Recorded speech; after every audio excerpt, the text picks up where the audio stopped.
All right, what up, people? It's your boy Chid from Gooner Eagle Eye coming to you again with a preview of Bournemouth versus Arsenal. Man, it feels like I just did this yesterday.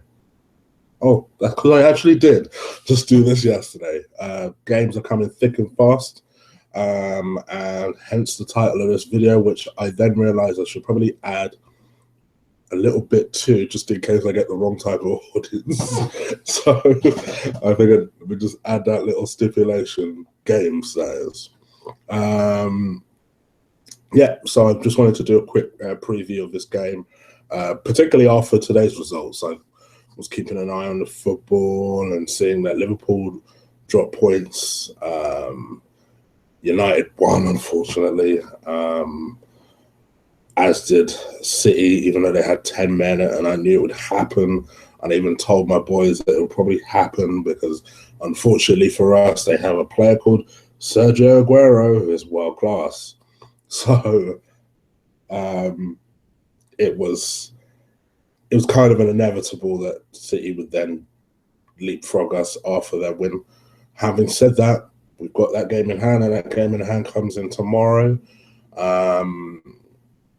Against Bournemouth, who I believe are a good side, against a talented manager who I don't necessarily think should be the next Arsenal manager, but wouldn't necessarily be against him being the next Arsenal manager, provided he gets the right experience.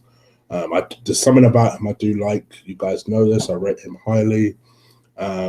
He's got that team playing well. He's got Jack injury-free somehow, which I'll tell you what, raises more question about our training techniques than it does theirs. That's for damn sure. Because not only is he not injured, but Jack is playing well. So something's happening. Fortunately for us, he's not able to play against us tomorrow because he's one of Bournemouth's best players. So I think that's a positive. I think the kind of encouraging signs I will take is that Bournemouth do leak goals. And we're not shy of scoring goals at the moment. So these are encouraging signs for us. I don't like the idea of us playing a game 48 hours later. Generally, that doesn't tend to bode well for us. Having said that, we also do have a now very talented, well-rounded squad that should be able to cope with the demands of a game like this.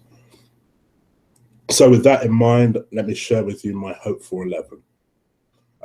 First up, I think you've got to put Peter Cech in goal. I did say it during the period of time where people were actually looking to drop Peter Cech. I wasn't one of them. I felt like he redeemed himself a lot against Palace, really did well and kept the clean sheet, and I'm glad for Peter Cech. He keeps in place a goal. Right back, Hector Bellerin had a good game against Palace yesterday. Again, it's not up for debate. Hector stays at right back. He's young. He should be able to cope with it. Plus, I fully expect him to have a rest at the weekend because, well, you'll see the preview team I picked for that one. Here's where I think about making changes.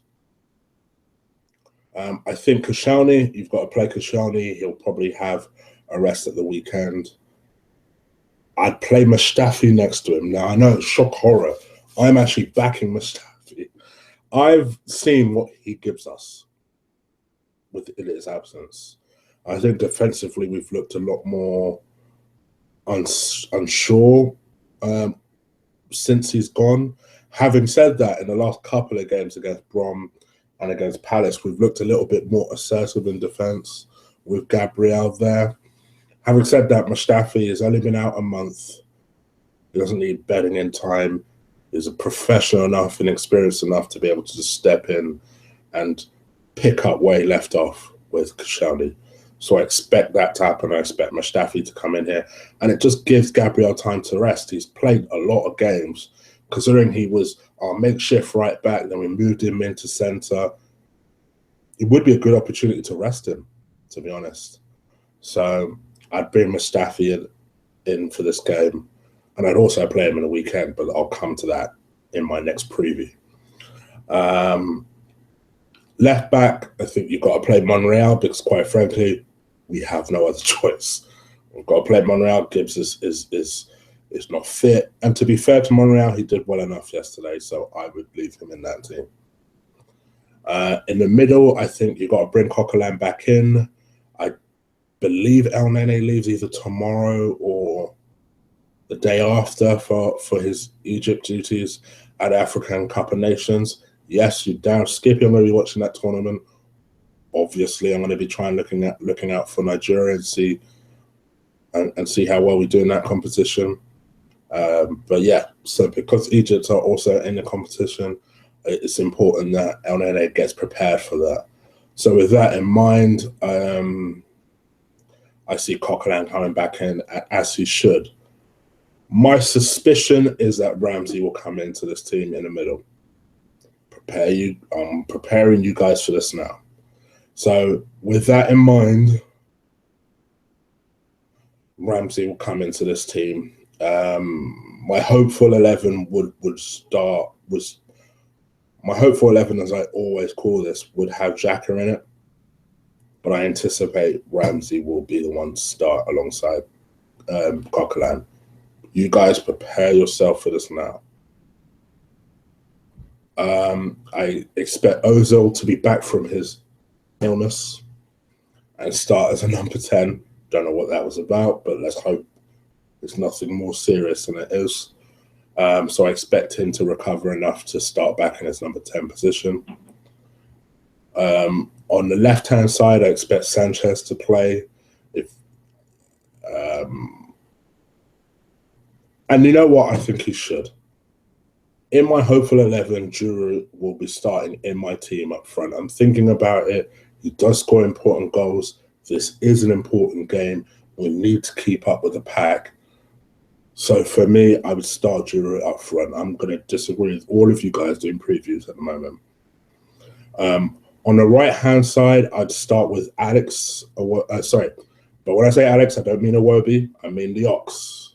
I think Ox in his little 10, 15-minute cameo absolutely killed it yesterday. And I think he looks hungry. He looks like he's full of energy and desire. Start him. Start him immediately, and I expect him to start. So I think he'll be start on the right, Alexis on the left, Ozil as a number 10, and Giroud up front. I think it'll be a tight game. I think it'll be a frustrating game, and I believe Bournemouth, particularly because we beat them, I think it was only like 4 or 5 weeks ago, we played them and beat them 3-1. And to be perfectly honest, I said it at the time in my review video that I felt like the scoreline flattered us, and it did. It was a tight game. And I expect this to be another tight game. But I think provided that all of us do what we need to do and all of us do the jobs that we're required to do, then we may get away with it with a 1-0 victory. So I expect that to be the case here. All right, I'm out of here, guys. Take care. Peace.